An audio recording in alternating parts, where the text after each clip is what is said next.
हर हर महादेव 28 जून 2026 रविवार ज्येष्ठ मास शुक्ल पक्ष चतुर्दशी रात्रि 3 घंटा 11 मिनिट समय पर्यंत रहिबो। नक्षत्र ज्येष्ठा नक्षत्र रात्रि 1 घंटा 57 मिनिट समय पर्यंत रहिबो। सूर्योदय 5 घंटा 12 मिनिट, सूर्यास्त 6 घंटा 24 मिनिट, चंद्रोदय 6 घंटा 11 मिनिट, चंद्रास्त 4 घंटा 47 मिनिट। जमगंड 12 घंटा 30 मिनिट रु 2 घंटा 10 मिनिट, कुलिका काल 3 घंटा 51 मिनिट रु 5 घंटा 31 मिनिट, दुर्मुहूर्त 5 घंटा 24 मिनिट रु 6 घंटा 18 मिनिट, शुभ काल अभिजित मुहूर्त 12 घंटा 3 मिनिट रु 12 घंटा 56 मिनिट, अमृत काल 3 घंटा 15 मिनिट रु 5 घंटा 2 मिनिट, ब्रह्म मुहूर्त 4 घंटा 11 मिनिट रु 4 घंटा 59 मिनिट। 28 जून 2026 रविवार राहु संध्या 5 घंटा 31 मिनिट रु 7 घंटा 12 मिनिट समय पर्यंत रहिबो। रात्रि 1 घंटा 8 मिनिट समय चंद्रमा बिछा राशि छाड़ी धनु राशि रे संचार करिवे। वैदिक ज्योतिष अनुसार 28 जून 2024 रे सूर्यदेव मिथुन राशि रे गोचर करुछंती। मिथुन राशिर स्वामी बुधदेव होइथिबारु एही समय बुद्धि संयोग कौशल व्यवसाय एवं नेतृत्व क्षमता उपरे विशेष प्रभाव पड़िबो। एही दिन चंद्रमा मीन राशि रे अवस्थान करी शोभन योग सृष्टि करुछंती, जहाको शुभ एवं मंगलमय योग कहा जाए। सूर्य गोचर प्रमुख प्रभाव नेतृत्व क्षमता एवं आत्मविश्वास बढ़िबो। चाकरी और व्यवसाय रे उन्नतिर सुयोग मिलिबो। कथाबार्ता जोगाजोग एवं बुद्धिमत्तारे सुधार आसिबो। छात्र छात्रींक पाई पाठपढ़ा और प्रतियोगिता मूलक परीक्षा रे भल समय होई पारे। व्यवसाय मार्केटिंग मीडिया एवं वाणिज्य क्षेत्र रे सफलतार संभावना रहिछे। मेष राशि 28 जून 2026 रे सूर्य मिथुन राशि रे अवस्थान करी मेष राशि तृतीय भाव रे गोचर करुछंती। तृतीय भाव साहस पराक्रम भाई भौणी संयोग छोट यात्रा एवं प्रयासर प्रतीक रही। सूर्यंक एही गोचर साधारणतः मेष राशि पाए शुभ मना जाए। निज प्रयास एवं आत्मविश्वास बल आपणक अनेक कार्य संपूर्ण हेब। कार्यक्षेत्र व्यवसाय साहस एवं आत्मविश्वास बढ़िबो। चाकरी रे उच्च अधिकारी प्रशंसा मिलिबो। व्यवसाय रे नया योजना सफल होई पारे। मीडिया लेखालेखी मार्केटिंग एवं जोगाजोग क्षेत्र रे विशेष लाभ मिलिबो। आर्थिक स्थिति परिश्रम अनुसार आय बढ़िबो। नया आयर सुयोग सृष्टि हेबो। स्वास्थ्य शरीर रे शक्ति एवं उत्साह बढ़िबो। कांद बाहु किंबा गलार छोट समस्या प्रति सतर्क रुहंतु। नियमित व्यायाम उपकारी हेबो। उपाय प्रतिदिन सकाले सूर्य को जल अर्पण करंतु। ओम घृणी सूर्याय नमः मंत्र 108 थर जप करंतु। पिता और गुरुजन को सम्मान करंतु। रविवार गहम गुड़ किंबा तंबा दान करिबा शुभ हेबो। वृषभ राशि 28 जून 2026 रे सूर्य मिथुन राशि रे अवस्थान करी वृष राशि द्वितीय भाव रे गोचर करुछंती। द्वितीय भाव धन संचय परिवार वाणी एवं खाद्याभ्यास प्रतीक रही। सूर्यंक एही गोचर आर्थिक विषय एवं पारिवारिक दायित्व उपरि अधिक ध्यान देवाकू प्रेरित करिबो। संयमित वाणी और सठिक आर्थिक योजना द्वारा आपणक एही समय रे भल समय रहिबो। कार्यक्षेत्र व्यवसाय कार्यक्षेत्र रे दायित्व बढ़िबो। व्यवसाय रे धन संबंधी निष्पत्ति सतर्कतार सह नियंतु। बैंकिंग वाणिज्य शिक्षा मार्केटिंग एवं जोगाजोग क्षेत्र रे लाभर संभावना रही। उच्च अधिकारी सह भल संपर्क रखिले सफलतार मिलिबो। आर्थिक स्थिति आय वृद्धिर सुयोग मिलिबो। संचय करिवार प्रवृत्ति बढ़िबो। पारिवारिक जीवन परिवार रे दायित्व बढ़िबो। परिवार वयस्क सदस्यों परामर्श उपकारी हेबो। वाणी रे मधुरता रखिले घरे शांति बजाय रहिबो। स्वास्थ्य गला आखि एवं दांत संबंधी छोट समस्या प्रति सतर्क रुहंतु।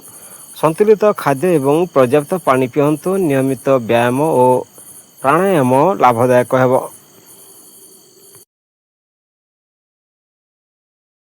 ମିଥୁନ ରାଶି 28 ଜୁନ 2026ରେ ସୂର୍ଯ୍ୟ ମିଥୁନ ରାଶିରେ ଅବସ୍ଥାନ କରି ମିଥୁନ ରାଶିର ପ୍ରଥମ ଭାବ ଅର୍ଥାତ୍ ଲଗ୍ନ ଭାବରେ ଗୋଚର କରୁଛନ୍ତି। ପ୍ରଥମ ଭାବ ବ୍ୟକ୍ତିତ୍ୱ, ସ୍ୱାସ୍ଥ୍ୟ, ଆତ୍ମବିଶ୍ୱାସ, ନେତୃତ୍ୱ ଏବଂ ଜୀବନର ଦିଗକୁ ସୂଚିତ କରେ। ସୂର୍ଯ୍ୟଙ୍କ ଏହି ଗୋଚର ଆତ୍ମବିଶ୍ୱାସ ବଢ଼ାଇବ, କିନ୍ତୁ ଅହଙ୍କାର ଓ ତୋରାହୁଡ଼ାରୁ ଦୂରେ ରହିବା ଆବଶ୍ୟକ।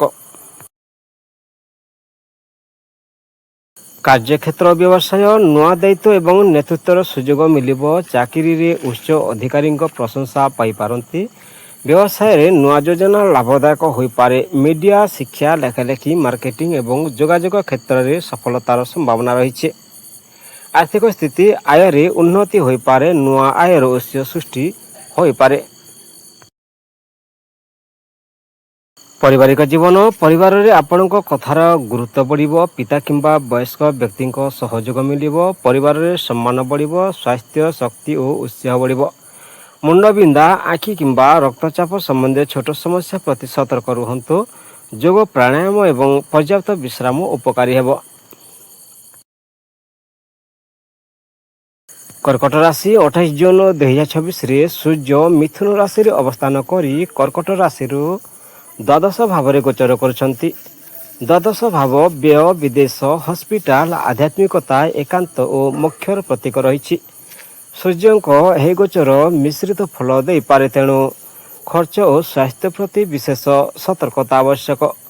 ଯୋଜନାବଦ୍ଧ ଭାବେ କାମ କରିବା, ଖର୍ଚ୍ଚ ନିୟନ୍ତ୍ରଣରେ କରିବା। କାର୍ଯ୍ୟକ୍ଷେତ୍ର ବ୍ୟବସାୟ, ଚାକିରିରେ ଅଧିକ ପରିଶ୍ରମ କରିବାକୁ ପଡ଼ିପାରେ। ବିଦେଶ କିମ୍ବା ବହୁ ରାଷ୍ଟ୍ରୀୟ ସଂସ୍ଥା ସହ ଜଡ଼ିତ କାର୍ଯ୍ୟରେ ସୁଯୋଗ ମିଳିବ। ବ୍ୟବସାୟରେ ଅନାବଶ୍ୟକ ଝୁଙ୍କୁପ ନେବାରୁ ବଞ୍ଚନ୍ତୁ। ଗୁପ୍ତ ଯୋଜନାକୁ ସାର୍ବଜନୀନ କରିବା ପୂର୍ବରୁ ଭଲ ଭାବେ ବିଚାର କରନ୍ତୁ। ଆର୍ଥିକ ସ୍ଥିତି, ଖର୍ଚ୍ଚ ବଢ଼ିପାରେ, ବିଶେଷ କରି ସ୍ୱାସ୍ଥ୍ୟ, ଯାତ୍ରା କିମ୍ବା ପରିବାର ପାଇଁ। ସ୍ୱାସ୍ଥ୍ୟ, ଆଖି, ନିଦ୍ରା ଅଭାବ କିମ୍ବା ମାନସିକ ଚାପ ପ୍ରତି ସତର୍କ ରୁହନ୍ତୁ। ନିୟମିତ ବ୍ୟାୟାମ, ପ୍ରାଣାୟାମ ଓ ପର୍ଯ୍ୟାପ୍ତ ବିଶ୍ରାମ ଆବଶ୍ୟକ। ସମୟରେ ଖାଦ୍ୟ ଖାଇବାର ଅଭ୍ୟାସ କରନ୍ତୁ। ଉପାୟ, ପ୍ରତିଦିନ ସକାଳେ ସୂର୍ଯ୍ୟଙ୍କୁ ଜଳ ଅର୍ପଣ କରନ୍ତୁ। ଓଁ ଘୃଣୀ ସୂର୍ଯ୍ୟାୟ ନମଃ ମନ୍ତ୍ର ଜପ କରନ୍ତୁ। ରବିବାର ଗହମ, ଗୁଡ଼ କିମ୍ବା ତମ୍ବା ଦାନ କରନ୍ତୁ। ପିତା ଓ ଗୁରୁଜନଙ୍କୁ ସମ୍ମାନ କରନ୍ତୁ। ସିଂହ ରାଶି 28 ଜୁନ 2026ରେ ସୂର୍ଯ୍ୟ ମିଥୁନ ରାଶିରେ ଅବସ୍ଥାନ କରି ସିଂହ ରାଶିରୁ ଏକାଦଶ ଭାବରେ ଗୋଚର କରୁଛନ୍ତି। ଏକାଦଶ ଭାବ ଆୟ, ଲାଭ, ଇଚ୍ଛା ପୂରଣ, ମିତ୍ର, ସାମାଜିକ ପ୍ରତିଷ୍ଠା ଓ ନେଟୱାର୍କ ପ୍ରତୀକ ରହିଛି। ସୂର୍ଯ୍ୟଙ୍କ ଏହି ଗୋଚର ସିଂହ ରାଶି ପାଇଁ ଅତ୍ୟନ୍ତ ଶୁଭ ମନାଯାଏ। ପରିଶ୍ରମ ଓ ସଠିକ୍ ଯୋଜନା ଦ୍ୱାରା ଆପଣ ଏହି ସମୟରେ ଉଲ୍ଲେଖନୀୟ ସଫଳତା ହାସଲ କରିବେ। କାର୍ଯ୍ୟକ୍ଷେତ୍ର ବ୍ୟବସାୟ, ଚାକିରିରେ ପଦୋନ୍ନତି କିମ୍ବା ନୂଆ ଦାୟିତ୍ୱର ସୁଯୋଗ ମିଳିବ। ବ୍ୟବସାୟରେ ଲାଭ ବଢ଼ିବାର ସମ୍ଭାବନା ରହିଛି। ବଡ଼ ବ୍ୟକ୍ତି ଓ ଉଚ୍ଚ ଅଧିକାରୀଙ୍କ ସହଯୋଗ ମିଳିବ। ନୂଆ ସମ୍ପର୍କ ଓ ନେଟୱାର୍କ ଭବିଷ୍ୟତରେ ବଡ଼ ସୁଯୋଗ ଆଣିବ। ଆର୍ଥିକ ସ୍ଥିତି, ଆୟ ବୃଦ୍ଧିର ଭଲ ସୁଯୋଗ ରହିଛି। ଅଟକିଥିବା ଧନ ଫେରି ମିଳିପାରେ। ନିବେଶରୁ ଲାଭ ମିଳିବାର ସମ୍ଭାବନା ରହିଛି। ପ୍ରେମ ଓ ଦାମ୍ପତ୍ୟ ଜୀବନ, ପ୍ରେମ ସମ୍ପର୍କରେ ମଧୁରତା ବଢ଼ିବ।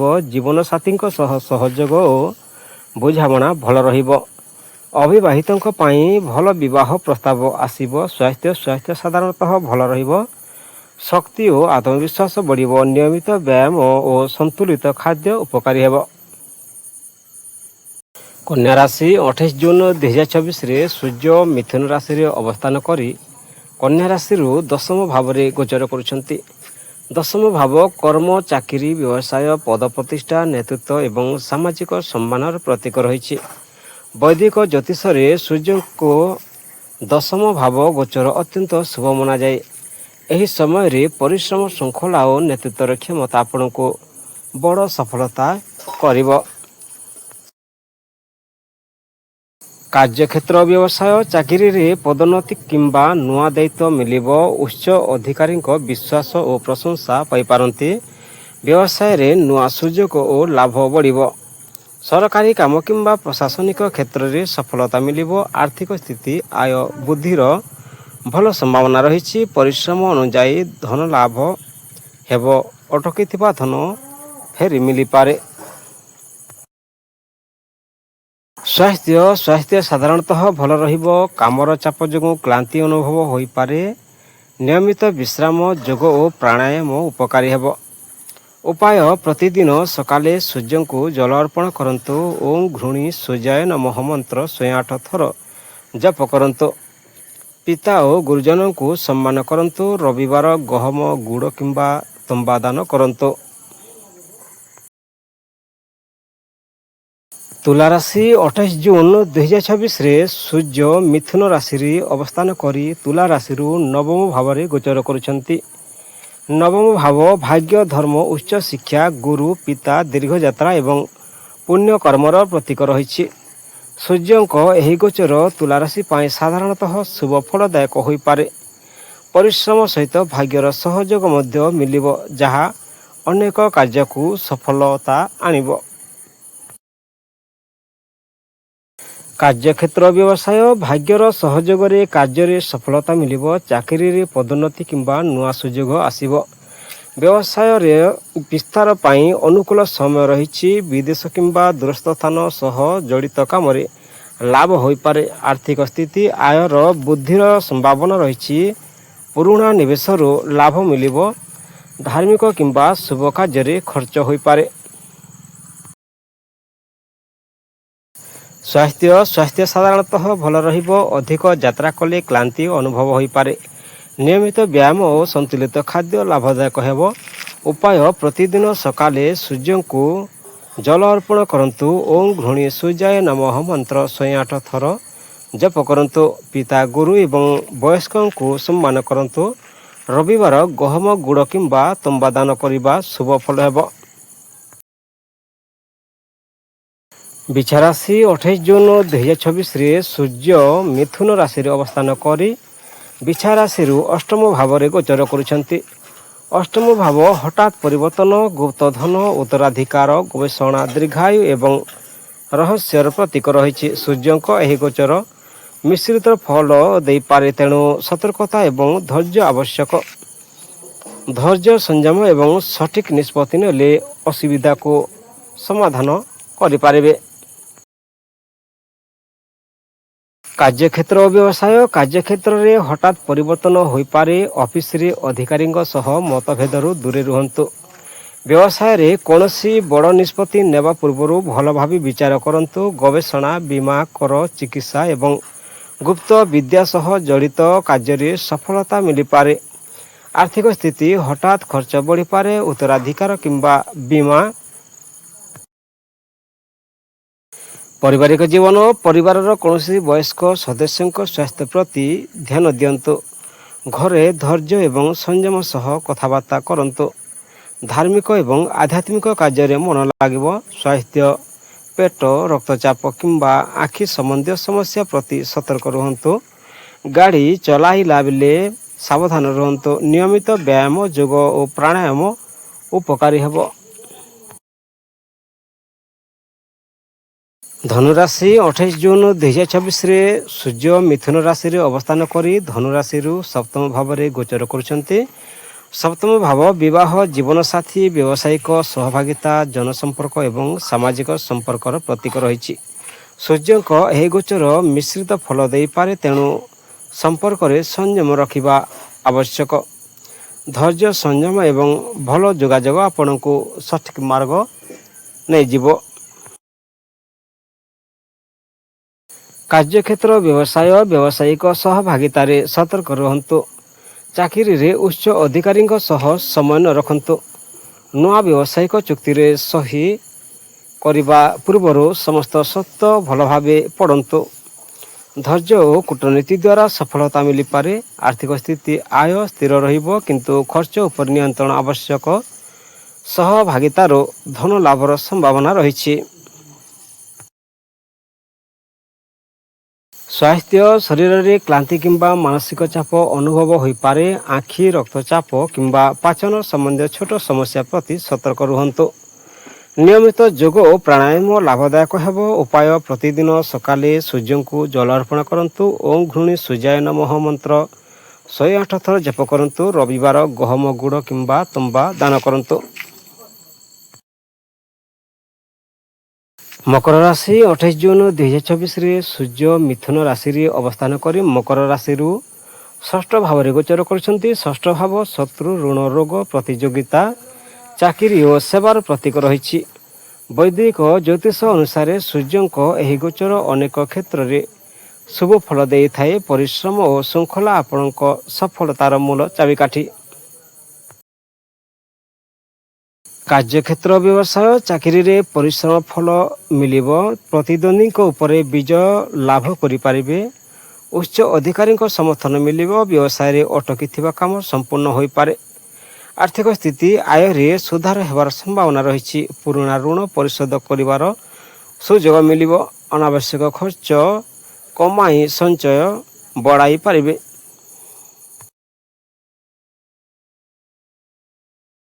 ପାରିବାରିକ ଜୀବନ ପରିବାରରେ ଶାନ୍ତି ବଜାୟ ରହିବ। ବୟସ୍କଙ୍କ ପରାମର୍ଶରୁ ଲାଭ ମିଳିବ। ଘରୋଇ ଦାୟିତ୍ୱ ସଫଳତାର ସହ ପୂରଣ କରିପାରିବେ। ସ୍ୱାସ୍ଥ୍ୟ ପୁରୁଣା ସ୍ୱାସ୍ଥ୍ୟ ସମସ୍ୟାରେ ସୁଧାର ଆସିବ। ଖାଦ୍ୟ ଓ ଦୈନନ୍ଦିନ ଜୀବନଶୈଳୀ ପ୍ରତି ଧ୍ୟାନ ଦିଅନ୍ତୁ। ନିୟମିତ ବ୍ୟାୟାମ ଓ ପ୍ରାଣାୟାମ ଉପକାରୀ ହେବ। କୁମ୍ଭ ରାଶି 28 ଜୁନ 2024ରେ ସୂର୍ଯ୍ୟ ମିଥୁନ ରାଶିରେ ଅବସ୍ଥାନ କରି କୁମ୍ଭ ରାଶିରୁ ପଞ୍ଚମ ଭାବରେ ଗୋଚର କରୁଛନ୍ତି। ପଞ୍ଚମ ଭାବ ବୁଦ୍ଧି, ଶିକ୍ଷା, ସନ୍ତାନ, ପ୍ରେମ, ସୃଜନଶୀଳତା ଏବଂ ପୂର୍ବ ପୁଣ୍ୟର ପ୍ରତୀକ ରହିଛି। ସୂର୍ଯ୍ୟଙ୍କ ଏହି ଗୋଚର ସାଧାରଣତଃ ଶୁଭ ଫଳ ଦେଇଥାଏ, କିନ୍ତୁ ଅହଙ୍କାର ଓ ତରାହୁଡ଼ାରୁ ଦୂରେ ରହିବା ଉଚିତ। ସକାରାତ୍ମକ ଚିନ୍ତାଧାରା ଓ ସଂଯମ ରଖିବା ଆବଶ୍ୟକ। କାର୍ଯ୍ୟକ୍ଷେତ୍ର ଓ ବ୍ୟବସାୟ କାର୍ଯ୍ୟକ୍ଷେତ୍ରରେ ନୂଆ ଭାବନା ଓ ସୃଜନଶୀଳତା ଆପଣଙ୍କୁ ସଫଳତା ଦେବ। ଚାକିରିରେ ଉଚ୍ଚ ଅଧିକାରୀଙ୍କ ପ୍ରଶଂସା ମିଳିବ।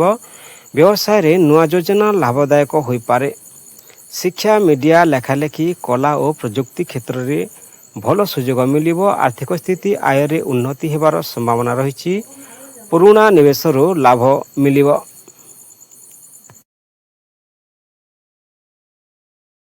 ପାରିବାରିକ ଜୀବନ ସନ୍ତାନଙ୍କ ପକ୍ଷରୁ ଖୁସି ଖବର ମିଳିବ। ପରିବାରରେ ଆନନ୍ଦ ଓ ସକାରାତ୍ମକ ପରିବେଶ ରହିବ। ଘରେ କୌଣସି ଶୁଭ କାର୍ଯ୍ୟର ଯୋଗ ହୋଇପାରେ।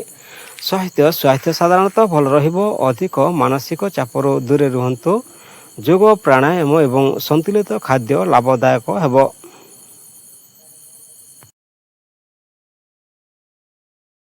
ମୀନ ରାଶି 28 ଜୁନ 2024ରେ ସୂର୍ଯ୍ୟ ମିଥୁନ ରାଶିରେ ଅବସ୍ଥାନ କରି ମୀନ ରାଶିରୁ ଚତୁର୍ଥ ଭାବରେ ଗୋଚର କରୁଛନ୍ତି। ଚତୁର୍ଥ ଭାବ ମାତା, ଘର, ଜମି, ବାଡ଼ି, ଯାନବାହନ, ସୁଖ, ଶାନ୍ତି ଓ ମାନସିକ ସ୍ଥିରତାର ପ୍ରତୀକ ରହିଛି। ସୂର୍ଯ୍ୟଙ୍କ ଏହି ଗୋଚର ମିଶ୍ରିତ ଫଳ ଦେଇପାରେ, ତେଣୁ ଘରୋଇ ବିଷୟ ଓ ମାନସିକ ସନ୍ତୁଳନ ପ୍ରତି ବିଶେଷ ଧ୍ୟାନ ଦିଅନ୍ତୁ।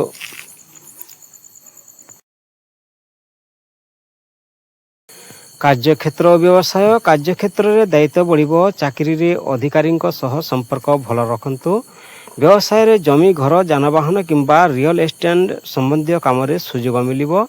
ବଡ଼ ନିଷ୍ପତ୍ତି ନେବା ପୂର୍ବରୁ ଭଲ ଭାବେ ବିଚାର କରନ୍ତୁ। ଆର୍ଥିକ ସ୍ଥିତି ଘର, ଯାନବାହନ କିମ୍ବା ପରିବାର ପାଇଁ ଖର୍ଚ୍ଚ ବଢ଼ିବ। ସମ୍ପତ୍ତି କ୍ରୟ କିମ୍ବା ବିକ୍ରୟର ସୁଯୋଗ ରହିଛି। ସ୍ୱାସ୍ଥ୍ୟ ମାନସିକ ଚାପ, ଛାତି କିମ୍ବା ରକ୍ତଚାପ ସମ୍ବନ୍ଧୀୟ ସମସ୍ୟା ପ୍ରତି ସତର୍କ ରୁହନ୍ତୁ। ପର୍ଯ୍ୟାପ୍ତ ବିଶ୍ରାମ, ଯୋଗ ଓ ପ୍ରାଣାୟାମ ଉପକାରୀ ହେବ। ସନ୍ତୁଳିତ ଖାଦ୍ୟ ଗ୍ରହଣ କରନ୍ତୁ। ଉପାୟ ପ୍ରତିଦିନ ସକାଳେ ସୂର୍ଯ୍ୟଙ୍କୁ ଜଳ ଅର୍ପଣ କରନ୍ତୁ। ଓଁ ଘୃଣୀ ସୂର୍ଯ୍ୟାୟ ନମଃ ମନ୍ତ୍ର 108 ଥର ଜପ କରନ୍ତୁ। ରବିବାର ଗହମ ଗୁଡ଼ କିମ୍ବା ତମ୍ବା ଦାନ କରନ୍ତୁ। ଭିଡ଼ିଓକୁ ଶେଷ ପର୍ଯ୍ୟନ୍ତ ଦେଖିଥିବାରୁ ଧନ୍ୟବାଦ। ହର ହର ମହାଦେବ, ବନ୍ଦେ ମାତରମ୍।